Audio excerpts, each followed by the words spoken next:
my goodness, it's been a hot minute. I'm not even going to do an intro to this video. We are going to just jump right into it. Mostly because I don't know what to call, what to name this episode, other than it's 287, episode 287. I don't know. I know it's been a couple of weeks. You guys probably were worried about me. Maybe you're glad I was gone those couple of weeks. I haven't been passing out. Don't worry about that. That's not what it was. But I'll just be straight up with you. We'll just start it with this. Might as well start on a downer right off the bat. It's summertime. Things are busy. Things are going crazy. So I was trying to get things done around the house and some other stuff. In the middle of all that, we one of our dogs passed away. Bella. She was a purebred poodle. She got into some kind of a hornet's nest, and they stung her face and like inside of her mouth, all over the place. It wasn't just one or two stings.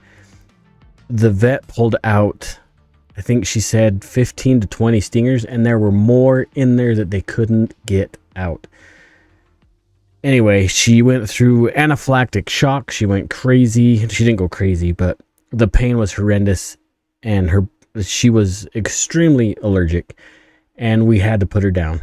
It sucked a lot, actually. That dog, she was something special. And you'll never understand it if you don't have a dog that you connect with. But when you do, when you find a pet that just is part of the family, something like this is really, really hard to deal with. And man, I'm not gonna lie, it was hard. It was not an easy decision. But we had to say goodbye to Bella. It sucks. That kind of threw me for a loop for, actually, it's been over a week. And I still kind of feel bad about it. But her body was fighting everything that the doctors could do.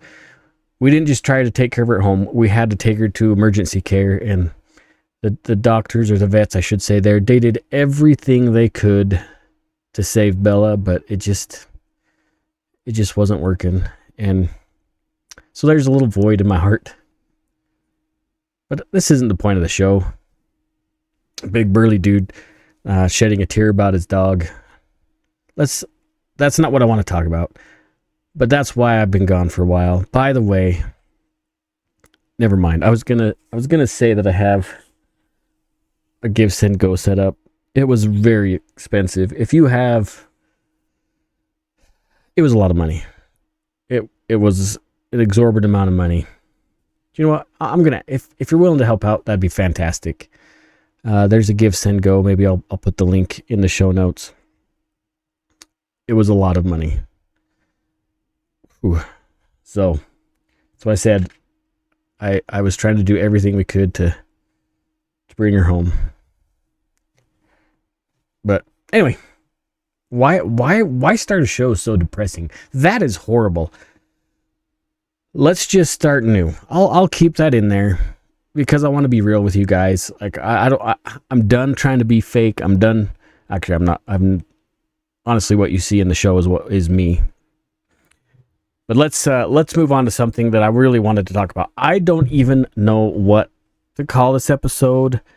I'm not sure how to phrase it. I'm gonna get a drink because I'm very thirsty. It's just water. But I wanted to talk about some of the things that have been going on in the 2A space over the last couple of weeks. There has been a lot of things happening. Some good things, some bad things, some things that were extremely surprising to me, and other things that I knew weren't, it wasn't a big surprise. Just kind of figured that kind of stuff would happen. So let's talk about it. And I'll tell you what we're talking about, and then we're going to go point by point. So it's craziness. We're going to start with Trump's whole DC thing, right? You've seen recently, unless you've been living under a rock, Donald Trump, the mayor of the District of Columbia, obviously hasn't been doing her job, or his job. I'm pretty sure it's a gal. Crime's crazy. Citizens that live around that Maryland area and into DC, they didn't feel safe walking around. DC is a violent city. You think it wouldn't be with what it's supposed to represent, but it's a very dangerous place. Anyway, Trump said, you know what? This is a district. It's not a state, and the Fed should be able to have control in this area because that's the capital. You know, this is where everybody comes together to legislate and govern. So he said, enough. We are going to use federal forces to police the DC area. Obviously, the left is freaking out. They're thinking that he's going to execute martial law across the country and things are going crazy. But when I've seen a couple different news, most probably online, not mainstream news, because they would never do this, interviewing people on the street, citizens that live in that area, and they are extremely grateful. They are happy to see that they don't have to worry about getting mugged or worse as they're walking down the sidewalk. Was it Grand Central Station where people go to is like, it's clean. It hasn't been that way for quite a while. And yeah, critics are saying, well, this is like stop and frisk, and this is all this stuff. Again, federal forces, martial law. Obviously, the left is going to freak out about it. But it's what the people are grateful for in DC right now. Could this turn something negative? Sure, absolutely. You never know what some of these leaders are trying to do. But in the meantime, they've seen a drastic reduction in crime. Even though the left is like saying, well, DC is not that dangerous. Crime has been going down. We've talked about this before. It's not that crime has gone down across the country. Reporting has drastically reduced, especially towards the end of Biden's term. There was a lot of agencies that didn't report crime. And so obviously, if it's not being reported, then it's going to look like it's dropped. But that's not the case. If you talk to people that actually live that experience, they're going to tell you these places are not safe. Anyway, that is amazing in itself. But Trump and surprisingly Pam Bondi with the DOJ, bless her heart, they decided not to, just recently, just the other day, they decided not to prosecute folks that are open carrying. And there was some kind of a briefing or something. I saw just a teaser of it. I probably should have done a little bit more research on this particular thing, but as I was perusing some stuff, I saw a little short on this with Trump had a news briefing talking about national reciprocity, which could carry into DC. He made mention that that's something he'd like to see. But anyway, they've decided, the DOJ has decided not to pursue folks that are open carrying in DC as long as they're not a prohibited person. That is huge. That is going to be a huge deterrent to crime. The left isn't going to want to tell you this. We talked about this in the Newsom episode a couple episodes ago, that they'll tell you that crime is higher in red states, but when you go to what cities in those red states have the most violent crime, they're all Democrat-ran cities with tough gun control laws. So it doesn't equate. They always like to dance around the reality of things to make themselves look good, which, of course, every politician is going to do, no matter what party they are affiliated with. But I thought that was really interesting that Trump decided to not go after folks that want to open carry. They don't have concealed carry laws, as far as I understand, in DC, unless you're some kind of a diplomat or somebody in political power. I could be wrong, but from what I understand, I think that's the way it works in DC. So it's a win for people in that Maryland, DC area that work in the city and maybe just live across the border, out of the border of the district. Could be huge. Could we see more violence? Who knows? The violence isn't going to be coming from people that actually legally want to defend themselves. Criminals are going to criminal, no matter what they do. Doesn't matter what laws exist. Look at Chicago, look at Los Angeles, look at New Orleans, look at Baltimore. Like, these places with extreme gun laws still see violent crime committed with firearms. And the left knows this. The gun grabbers understand this. They want that crime to propagate, that violence to propagate, just to bolster their argument about taking guns away, because even the strictest gun laws can't control the violence that guns inflict. And we all understand this. We know this. It's not a gun that does the crime.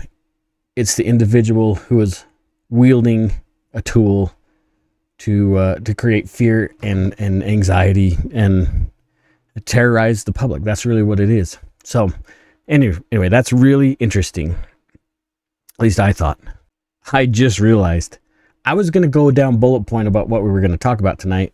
Instead, I just went straight full on into the DC thing. So I guess that's where we're going to go with that one. I won't go bullet point by bullet point. We'll just go topic to topic, and you're just going to have to follow along, kids. Maybe you should keep notes, put your notepads out, and sharpen those pencils. The next thing I want to talk about, this was something I was really surprised about. Not because the anti-gun community is not being imaginative and with a little bit of ingenuitive, would that be the word? Because they're always trying to find ways to manipulate the public, to manipulate perception, and honestly use deceit and lies, in my opinion, to control the narrative about what people see and hear and learn about guns. And this is no different.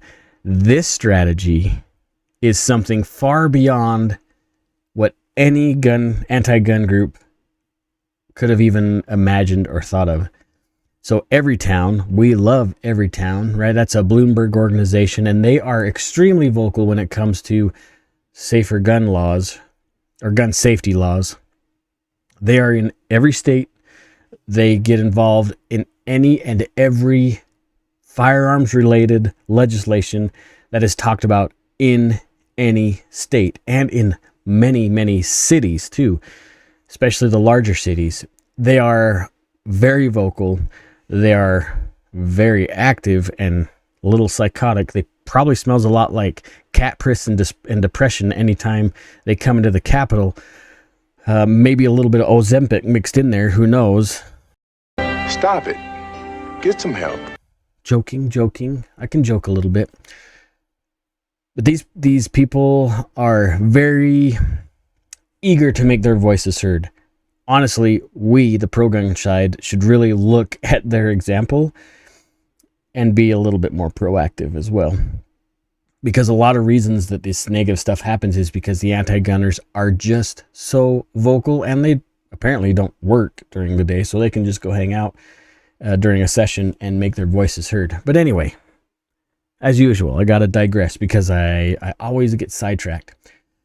So Guntown, that'd be awesome. What a name for a mall or something. Guntown. All we sell is guns. You walk into a clothing store, you buy a pair of jeans. That took my mind to a different place. You can probably guess. A pair of jeans and MP7. That'd be rad. Anyway, Everytown for gun safety. Man, my train derails all the time. I'm sorry. Oh my goodness. Everytown for gun safety has come up with a new scheme to influence the public, to change the traditions of the American gun owner. Now, this isn't on their website because I looked, but this was in some kind of a conference that the NSSF happened to be to. But they introduced an idea that they had, and something that I really hope they do, honestly. They've created a gun training program. Something, they're going to certify instructors. They're going to be in every state. They're going to have gun safety training. They're going to advocate for these new gun owners because they're starting to see that there are millions and millions of new young gun owners and minorities and women. That is the next generation of gun owner. And so now they're seeing this and they're like, man, we have got to get in front of this massive influx of potential 2A activists and train them in a different way. It's a bold strategy, Cotton. Let's see if it pays off for them. Now, I'm not joking. This is something that every town is really considering. They want to develop the curriculum. Like I say, they're going to certify instructors in these states. They're going to have these gun safety classes. They're going to have some kind of a thing for new gun owners. This is an interesting tactic And it's something that I think we as firearms educators and any 2A minded individual, we really need to get in front of now. Like, we need to get mobilized and active now about reaching out to these people first and really showing the future gun owners, the future of the 2A, how manipulation works and how crafty groups like Everytown are going to be. I mean, think about it. This is Bloomberg's money. So they have millions and millions and millions of dollars and no scruples to create curriculum and a mindset that is, well, you can have a gun, but you can't have these guns because they're scary. This is what they're going to do. They're going to create a whole new theory about the Second Amendment altogether. Now, think about this, because this is hugely important. If the next generation of gun owners view the Second Amendment as obsolete because they don't understand the language, they've never learned the history, and they've definitely never read contemporary documents to what the founders were reading or the things that they were doing to include such an amendment in the Bill of Rights, if they can change that mindset of the next generation, they can easily just nullify the Second Amendment without taking it out. Does that make sense? If people perceive it to be something different, then it has no more power, because the people which give the power won't care about it. So this is really a call to action to all of us firearms instructors, those in the 2A world that try to teach and share things about the space, and especially gun owners throughout America, the hundreds of millions of gun owners in America. This is why I say take somebody shooting all the time. I'm dead serious about that, because the next generation of gun owners, these new young people, these minorities, I was talking about these new minority gun owners a year and a half ago, something like that. We did an episode about this, about a bunch of minorities in California getting firearms training and carrying a gun because the Biden administration and definitely officials in California were not doing anything to keep these women safe. This is the problem, right? The vacuum that's been created by the anti-gun really extremists have created an influx of new gun owners that we need to be working with, not considering about it. We need to find ways to do it. Look, every town has worked hard to innovate, to create this future system, which it may not go anywhere. It may just be all hyperbole. I don't think so. I think they really are going to try this. And if it works for every town, there's going to be other organizations that do not sound like anti-gun groups that seem to be very pro 2A that are going to do the same thing and tear down the culture and the traditions of the firearms world. So get on it. Don't let it happen. Spend time at the range. Take people with you. I cannot stress this enough, how important it is to be active with your friends and to be vocal about being a gun owner. I know it's pretty uncomfortable for some folks. I don't like talking about how many firearms I own. That's kind of not my deal. If you spend any time on Twitter in the 2A space, you're going to know the name You Are a Smartass Carl. That's his handle on Twitter. Carl is a friend of mine. I've spoken with Carl. He loves to share his firearms collection. And the amazing thing about Carl is he came from the anti-gun side. His story of where he got to, how he got to where he is now, is quite amazing. I mean, he was anti-gun. He hated this stuff until he was part of a violent home invasion. Somebody broke into his house and he was shot in this home invasion. And he started to realize why the Second Amendment exists. And now he is a staunch Second Amendment supporter, and he loves to show off his gun collection, which is amazing, by the way. Carl is awesome. If you don't follow him on Twitter or X, whatever the hell you want to call it, You Are a Smartass Carl. Trust me, he's an amazing follow. He's a philosopher. He loves to think about things in a different way. He helps me see things a lot of times in a different way. And we need to follow his pattern as far as talking about how common it is to own a gun. Because in America, it is common to own a gun. Like there's no question about it. That America has the American gun owner, the 100 million, owns almost 500 million guns, which I'm sure that's probably pretty close to what it really is, that number. I think there's a lot of underreporting. It's really like 400 and something million guns, but I think it's over 500 million guns. Just AR style firearms is way over 20 million. I know the actual number that they report is less. It's like 19 or 18 million. I guarantee that number is underreported because they're not counting stripped lowers and 80% and all the stuff that have been influxed into the system and self-made firearms, which aren't illegal, by the way, to be in a lot of gun safes across the country. So do me a favor, for reals, pay attention to what every town for gun safety is doing. Don't take my word for it. Look into that. I think Guns and Gadgets brought this to my attention. Jared over at Guns and Gadgets. He's a great follow, by the way. Great YouTuber. One day I'll get to hang out with him, I hope, because he's a very good dude and he knows his stuff. He's brought it to my attention. I had to look it up and dig into it myself. And that's why I think this is interesting. And that's why I think you need to pay attention to what's going on. Because this impacts you, this impacts me, and it impacts the entire 2A community because it's going to subvert what we understand as the culture and the responsibility of gun ownership. It's crazy what they're trying. So there's that. The next thing I wanted to talk about is part of the gun culture and what we're seeing, just incrementally things getting kind of torn down, chipped away, and put in the wastebasket of history. So in America, we understand that firearms have been part of our culture since before America, or the United States anyways, was a nation. And from the Battle of Independence all the way up to now, right, firearms have been embedded in the culture, especially around the cowboy era. That's what a lot of us that grew up watching like A Fistful of Dollars and Hang 'em High and any of those Clint Eastwood spaghetti westerns. I love those movies, by the way.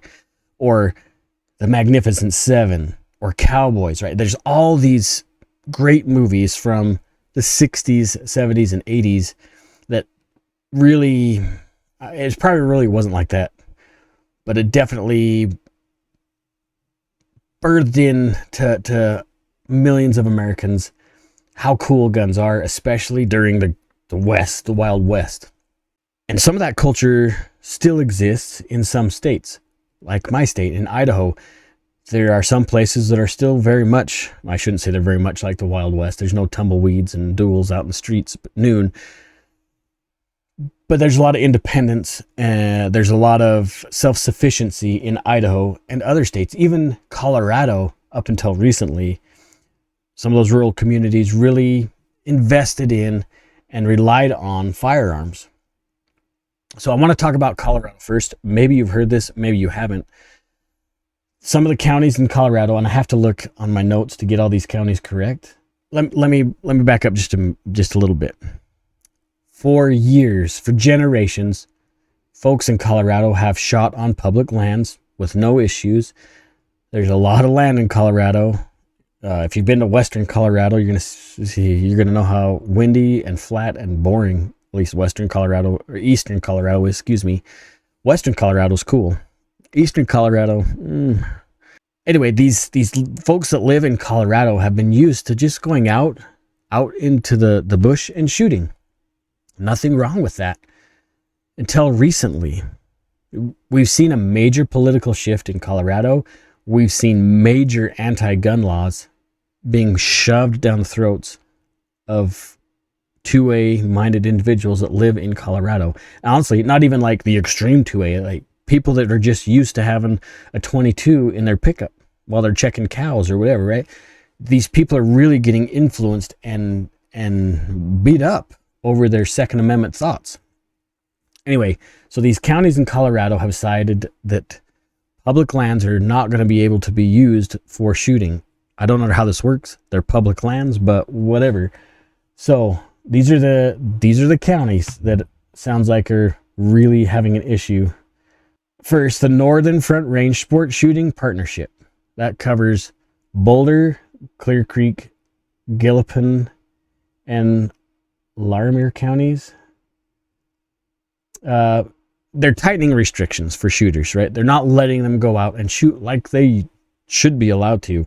A lot of this may have to do with urban sprawl, new communities, new places where people are moving and building houses, which I understand that. As gun owners, we're responsible. We're not going to shoot into places where we don't know where that bullet's going to terminate. One of the 4 basic firearm safety rules, right? Know what's your target and what is beyond your target. We need to have a proper backstop. So I understand if there's some urban sprawl, if there's new development, I get that. And maybe there's just things you can't do about that. But that is definitely influencing where these individuals can go shoot. But the Forest Service, here's the other issues, right? So those counties that I just mentioned before, they're all restricting Arapahoe and Roosevelt National Forests and Pawnee National Grasslands. This is all U.S. Forest Service. And now you can't shoot within 150 yards of residences, campsites, or roads, which I guess I can understand that. You should never shoot across the road. You're never going to shoot towards a campsite. Again, you really need to know where that bullet's going to terminate. But there's new closures that are happening in the state of Colorado. So south of County Road 96, I have no idea where this is. Maybe I've been there. I don't know. South of 96 and west of County Road 63 in Larimer County. That's going to close this fall. Like, folks are no longer going to be allowed to shoot there. So Clear Creek County is next. That's, I guess, the next place it's going to happen. Devil's Nose and Clear Creek Shooting Park. There are places like those 2 places, Devil's Nose and Clear Creek Shooting Park. Those are places where I guess shooters are going to be able to come shoot and enjoy their Second Amendment rights.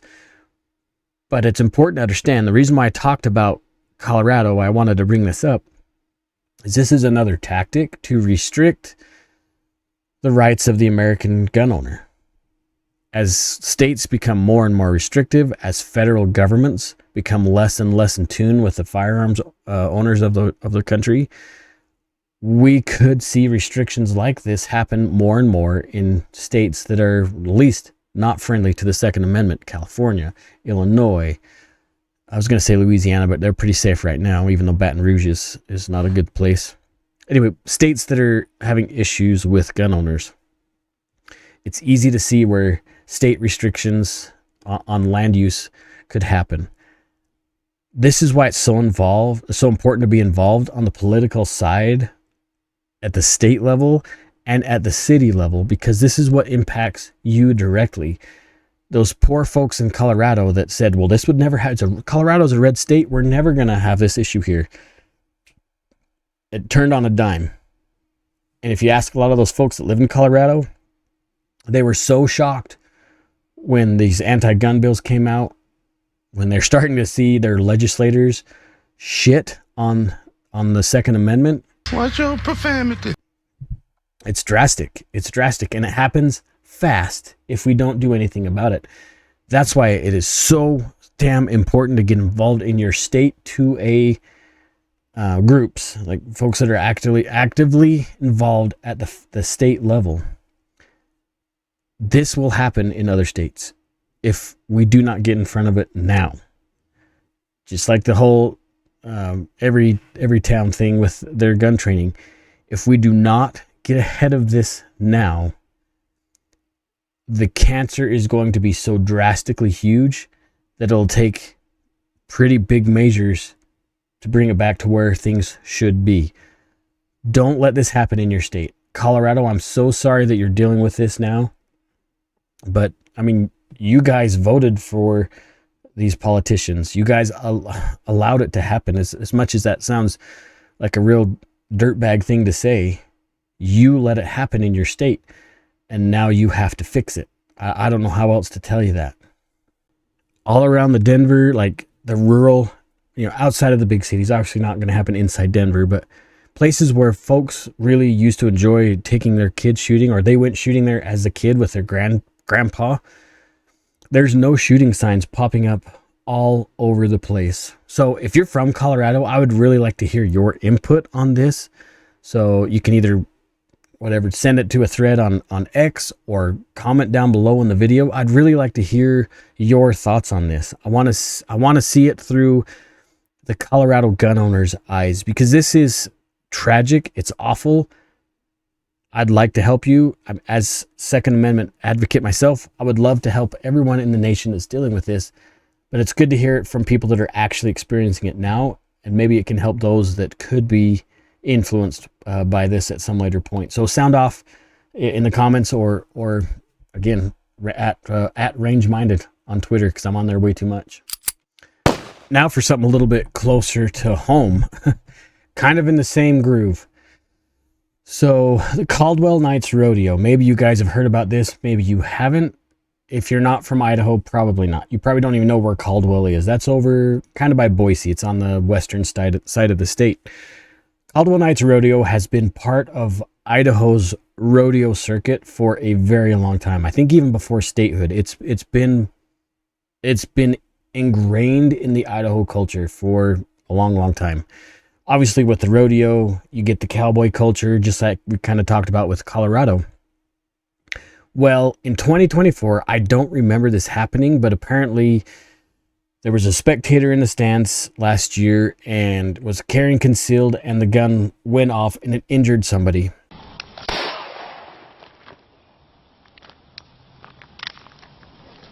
I just shot myself. I don't really remember this happening. So because of that, this year, the Caldwell Nights Rodeo said no guns. They posted these signs up saying no firearms are allowed, or firearms prohibited, if I can say that. Something to the effect of no guns, right? Gun-free zone. This has caused quite a stir on both sides of the aisle inside the state. Idaho is a very 2A friendly state. By the way, I looked up when I did the Everytown research. I pulled up Idaho on their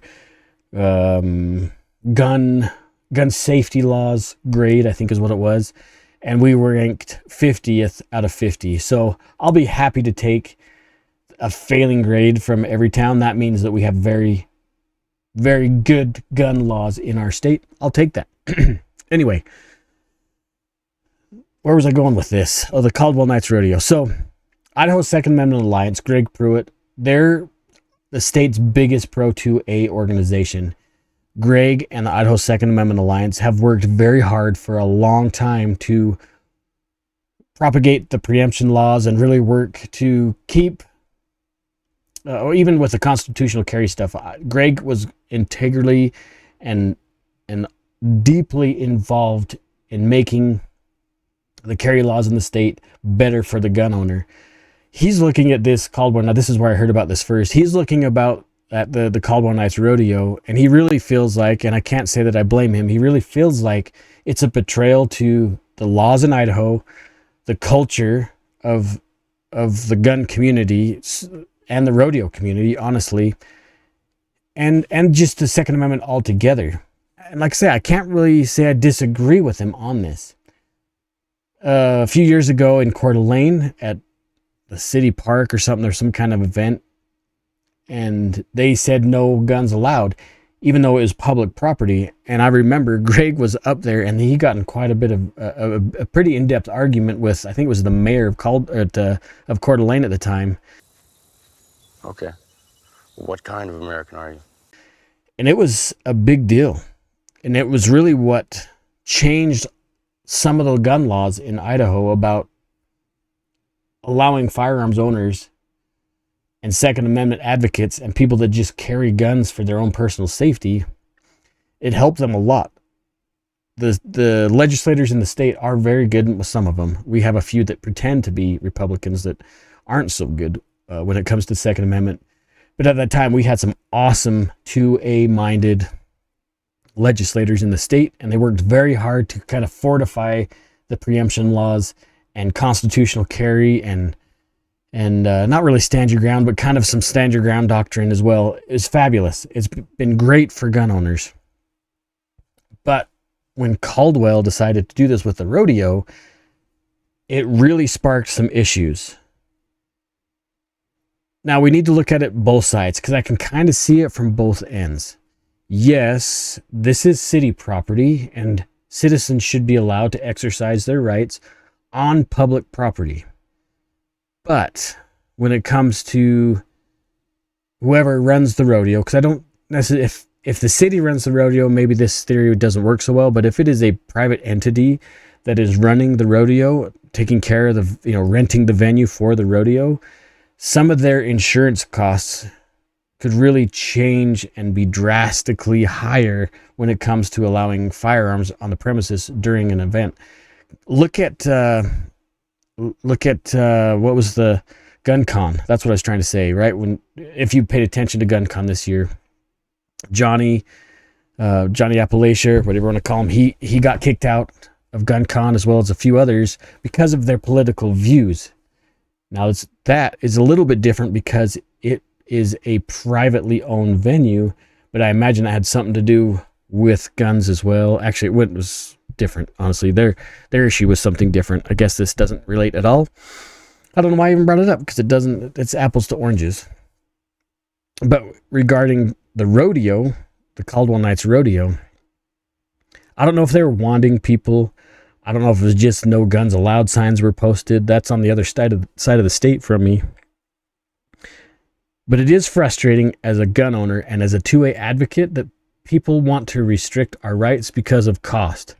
That's ridiculous. I think that's kind of unfair. It's disgusting. It's another way to regulate a right away just because of an inconvenience.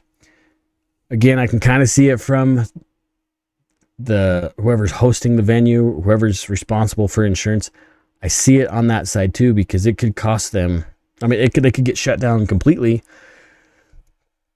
because of some sort of insurance claim. So I guess what it comes down to with the Caldwell Nights Rodeo, concealed is concealed. I guess if they're wanting, that's a whole different story. Private property can do whatever they want when it comes to their personal rules on private property. I look at the Ford Center, which is privately owned, I think it's in Nampa over there. You cannot carry knives and guns in there unless you're law enforcement, or if you know how to do some things, which I don't know how to do those things. But it's prohibited, but it's private property. But then you look at like Boise State, Idaho, you can carry on Boise State grounds, but you can't carry inside of a structure.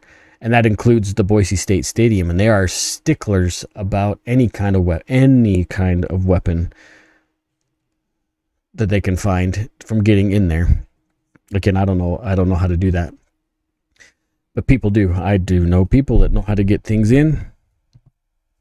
Different story. We probably shouldn't talk about that at all. I'll just end that comment there. Nonetheless, private property has the right to do what they want, but does a public property, something that is usable by all citizens, can a privately owned venue or somebody that's got a permit for the use of that property, do they have a right to dictate your rights away on public property? I want to hear what you guys have to say about this. I already know what some of the laws say about it, at least in the state of Idaho, but what do you guys think? Is that fair? Is that logical? Is there nothing wrong with that? Or is that just a piss poor way to keep us from enjoying our rights no matter where we go? I'd sound off on that. Again, let me know in the comments, or just let's start a thread on Twitter. I'd be curious to see what you guys think. Let's jump to the next thing on the list on the show notes, shall we?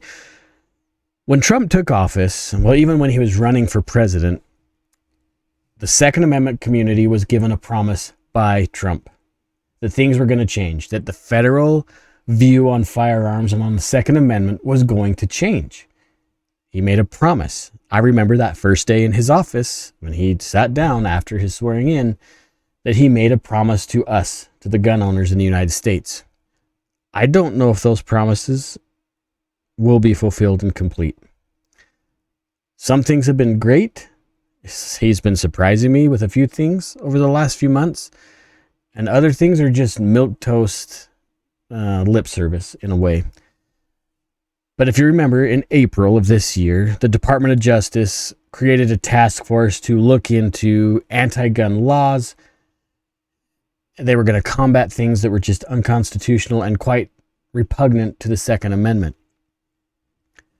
If you remember, Biden, in his era of dictatorship when it came to the Bill of Rights, they created a zero tolerance policy for FFL holders, meaning if a gun store makes any mistake, their license was going to get revoked.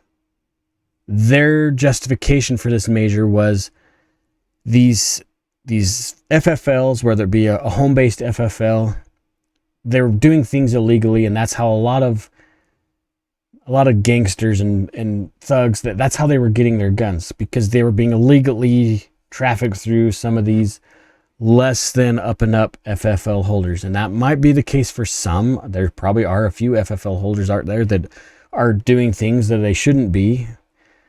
But as a majority, folks with FFLs, if they're going through that process of getting a federal firearms license, because it's a process. You don't just fill out an application and then get approved. That's not how it works. There's inspections, there's visits with field agents, there's training, there's a lot that happens to get an FFL, and different levels of FFLs, because one FFL, doesn't cover all aspects of firearms and NFA. There's different levels and different costs associated, different procedures that need to take place, and different background checks, if you will, to be able to attain each level of an FFL license.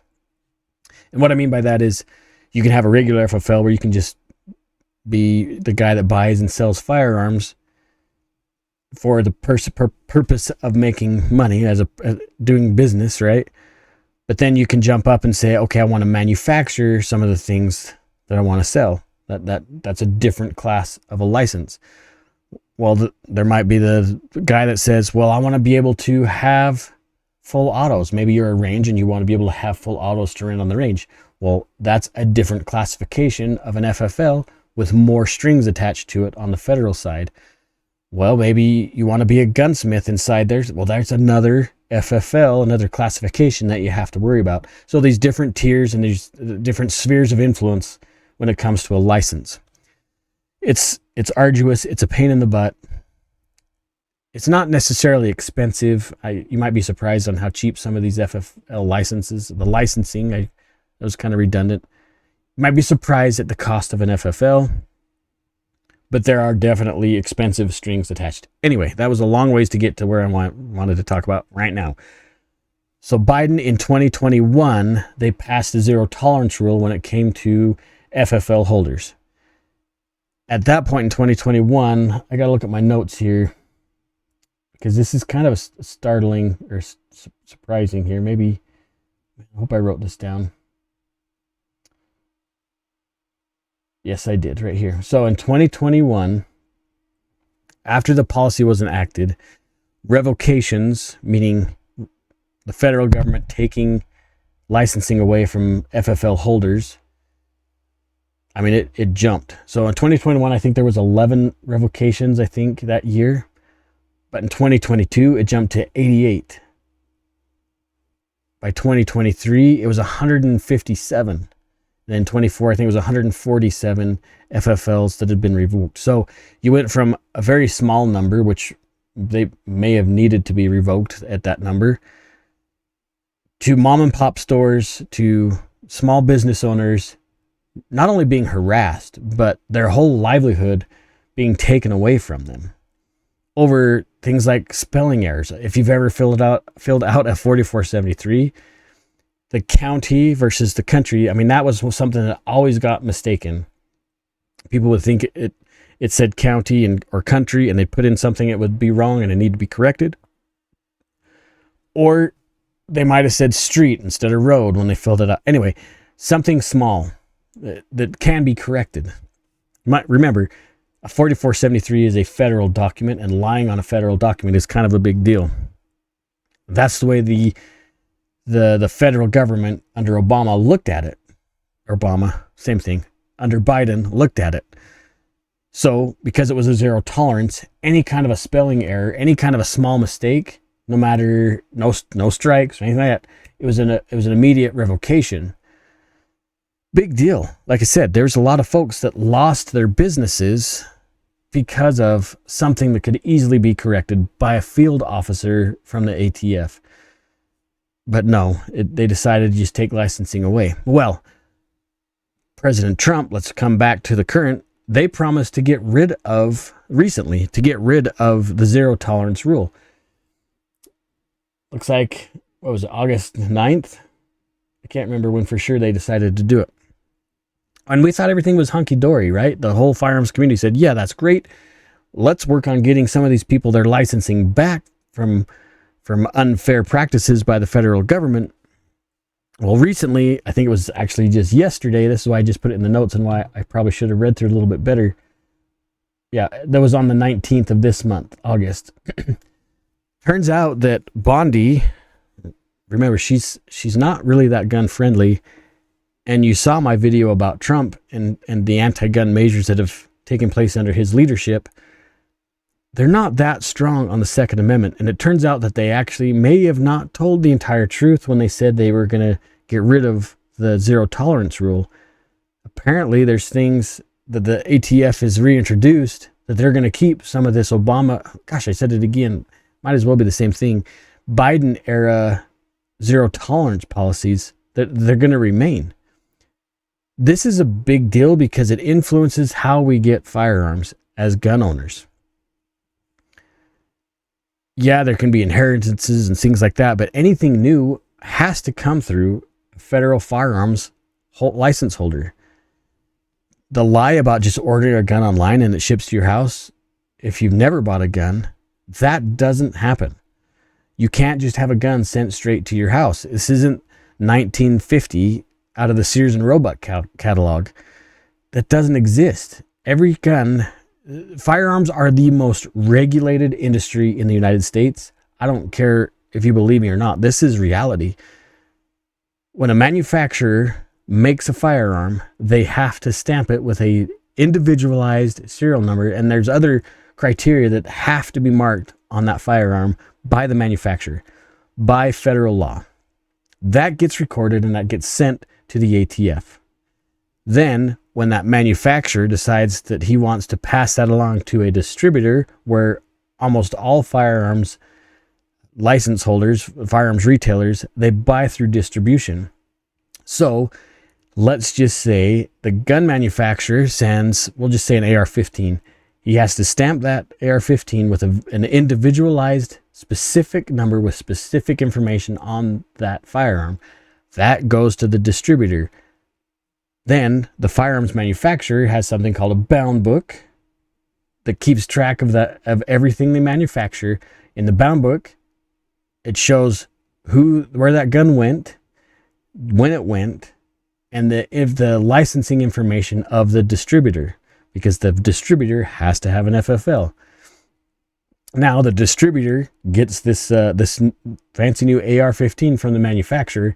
They have a bound book. Within their bound book, it records where they got the gun from, the date, the serial number, and all sorts of other specific information on that firearm.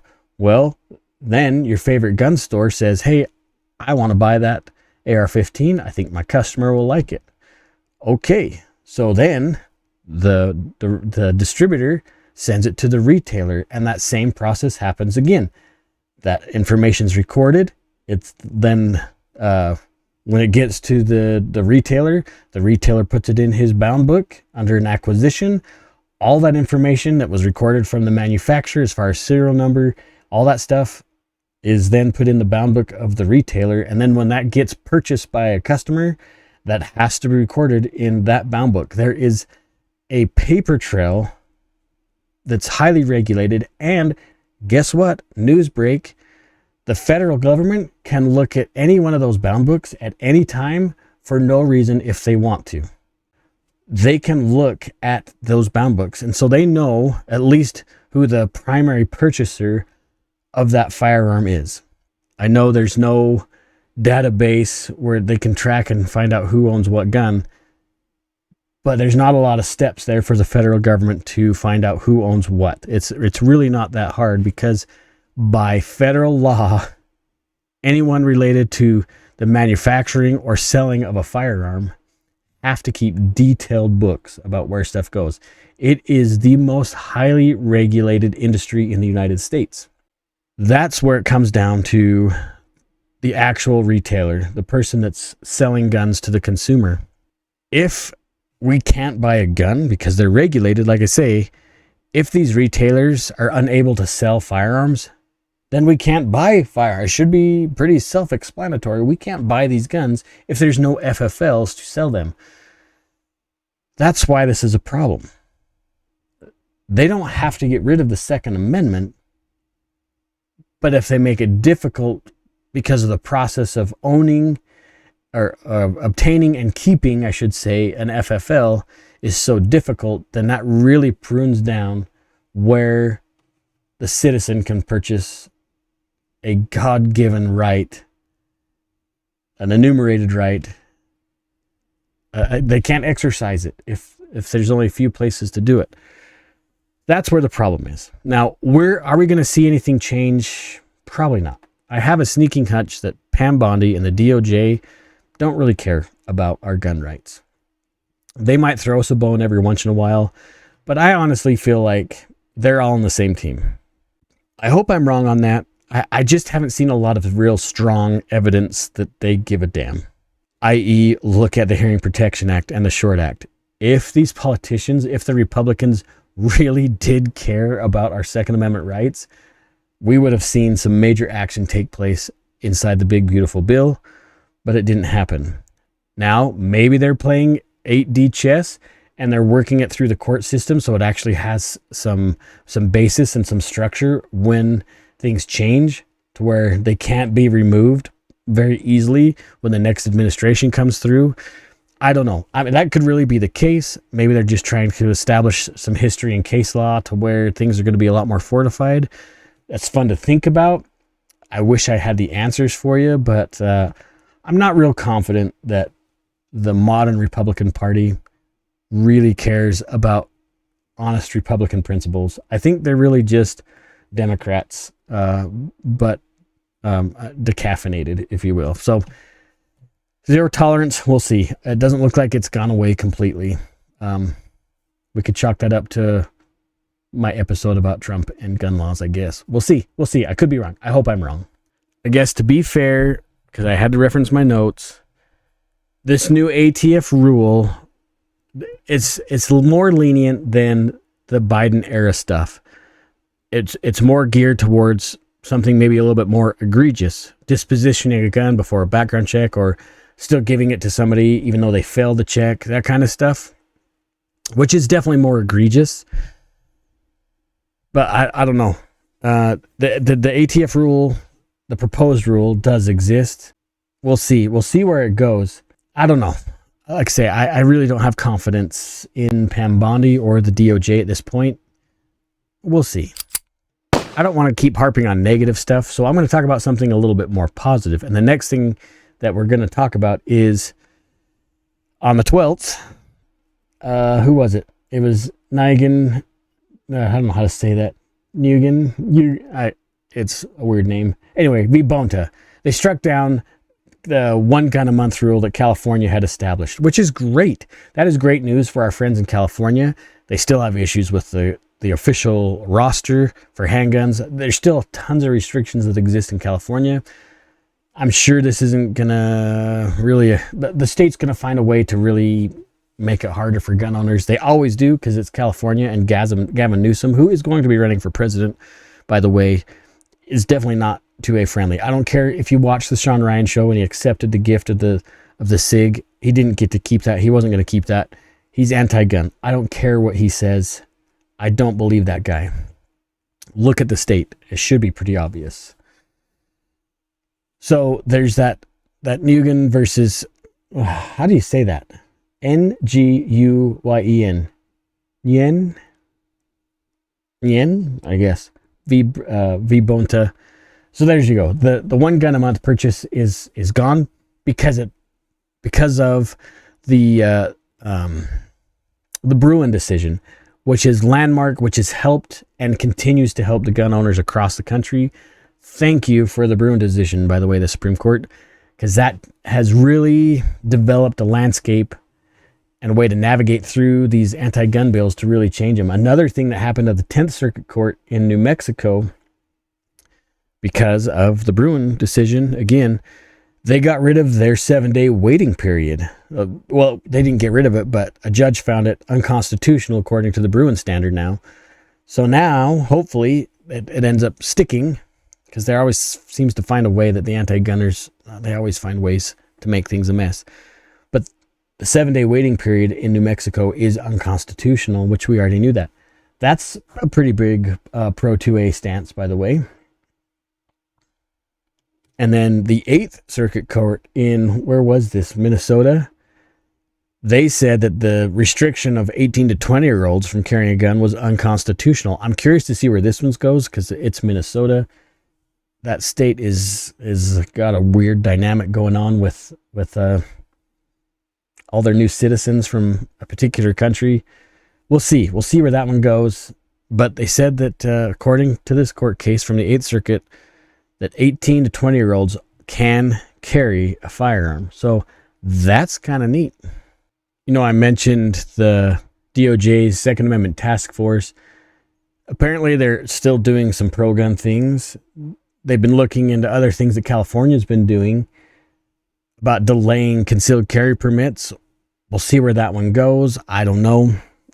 California is a weird animal.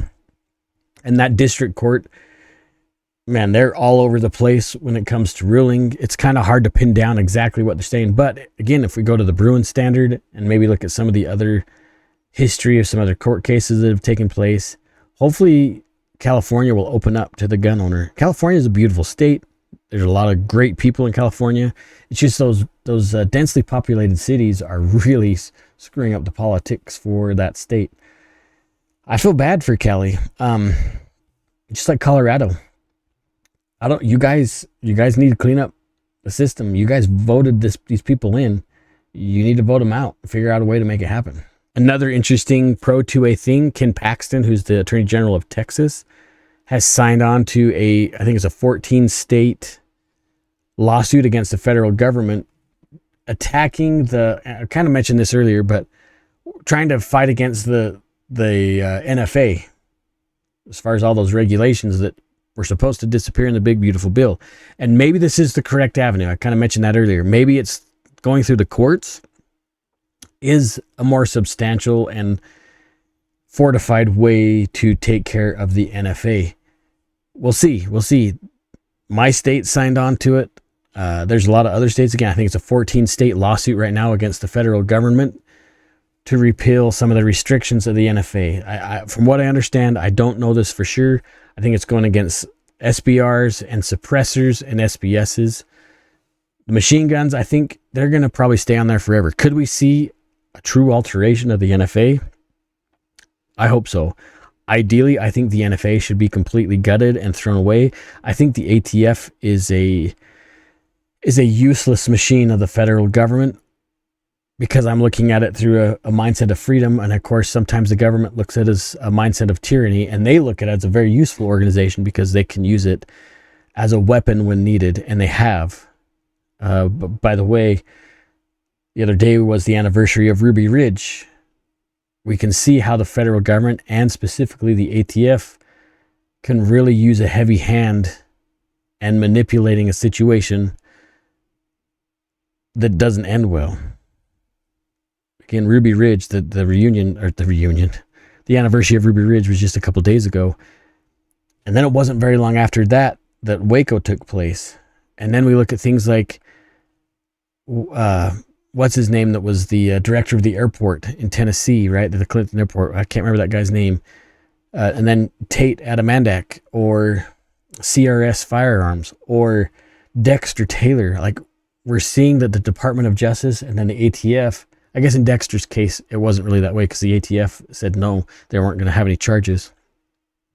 But we're seeing that these anti-gun laws that are heavily influenced by the Department of Justice and the ATF can be used as a weapon to really tear people's lives apart, or much worse when it comes to things like Waco and Ruby Ridge or Lavoy Finnegan. There's somebody else, I guess you can kind of look at the same way. Do I have trust issues with the feds? Obviously, I do. What are you going to do? You know, the courts have been kind of all over the place. You look at Rahimi, right, when they said violent criminals cannot possess a firearm for self-defense, which I still have issues with that. If you paid your dues to society, you should be able to have all your rights restored. So they ruled on that, but they wouldn't rule on some of the assault weapons cases that were trying to come through. So it's really hard to judge the mindset of what the Supreme Court wants to take on and what they won't take on. Maybe the pro 2A justices are working on a way to make things happen in a systematic manner because they understand things better than I do when it comes to the legal system. I don't know. I probably not. I'm probably just thinking maybe it's kind of a cool thing to do. Nonetheless, the Bruin test, or at least the criteria established in the Bruin case, really has changed the way the courts have to look, are required to look at Second Amendment cases, as long as it meets within the text, history, and tradition that has to be within those bounds. What a monumental case that was, and it's going to keep going in the future. Could stacking the Supreme Court change some of these rulings? Yeah, absolutely. Are we going to have politicians and anti-gun groups really push hard against any of these decisions, whatever pro-gun decision we have? Yes. Are we going to have groups like Everytown trying to find ways to subvert and sneak in through some sort of crack inside the stone of the Second Amendment to crack it open? Yes. All these things are going to happen. Can we trust Republicans to defend our Second Amendment? No, absolutely not. That defense has to come from you and from me and other folks within the Second Amendment community. We have to be voting the correct people in. We can't just vote because of a letter after their name. We have to know who these people are. That's where getting involved in some of these pro 2A groups makes such a big difference. That's where getting involved with groups like it's hard. I was going to say like groups on Twitter or Instagram or social media in general, but those you have to be really delicate with, because sometimes the people you're talking to are not what you think they are. Kind of like Randy Weaver's friends that he thought he had friends. They weren't quite who he thought he was, and he got hemmed up and things happened. We have to be mindful, we have to be proactive, and we have to pay attention to what's going on in our state, because it's the state level that really matters, and that's what changes at the federal level at some point. We have to get together. We have to work together. There's no more time not to. It's just the way it is. I think I'll just stop there. I'm looking at my show notes to see if there's anything else I'm missing. But tell me what you guys think. Tell me about what you think about not prosecuting open carry in DC. Tell me about what you think with the Everytown, their gun safety classes and their training, which I'm still really curious about. What about public areas that are rented out by private entities and then controlling or restricting firearms use in those public spaces? I really want to hear what you guys have to say about that, because that is probably what's going to affect us the most frequent, and maybe at the loudest level. That's it. That's the show. I don't know what else to tell you. You guys are awesome. I really do appreciate your time here. I probably should have said this in the beginning of the video, but if you like what I do here, if you like having a voice inside the Second Amendment community, please like and comment and share these videos with your friends. It means a lot to me. I still have a goal of hitting 1,000 subscribers by the end of the year. Is it possible? Yeah, absolutely, it's possible. but it's impossible without your help. So that's where I'm asking for you guys to pitch in a little bit, and it doesn't cost you anything. It doesn't cost you anything. Mind you, if you jump to the link tree, I almost said LinkedIn. You can go to my LinkedIn if you want. It's pretty boring. But if you go to the link tree, which if I remember, I'll attach to the show notes. There's lots of ways to help support the show in other ways if you have the means to, which would be greatly appreciated. You guys are awesome. I appreciate everything that you do. Don't be offended. Don't be scared to make your voice heard about being a gun owner or a Second Amendment advocate. We need more people to speak up. The voices that we have on YouTube, yeah, they may have a broader reach, but their voices are no louder than yours. You have a voice. God gave you a voice to share your passions and your loves, sometimes your fears, because all that makes a difference in the world. You are just as important as any of us that are trying to speak out as much as possible. You guys are awesome. I appreciate you. I love every one of you. Make sure that you take somebody shooting, and don't forget, you got to stay range-minded. See you guys later. Stay safe. Bye.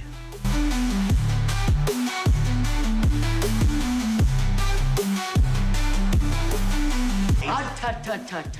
Bye-bye.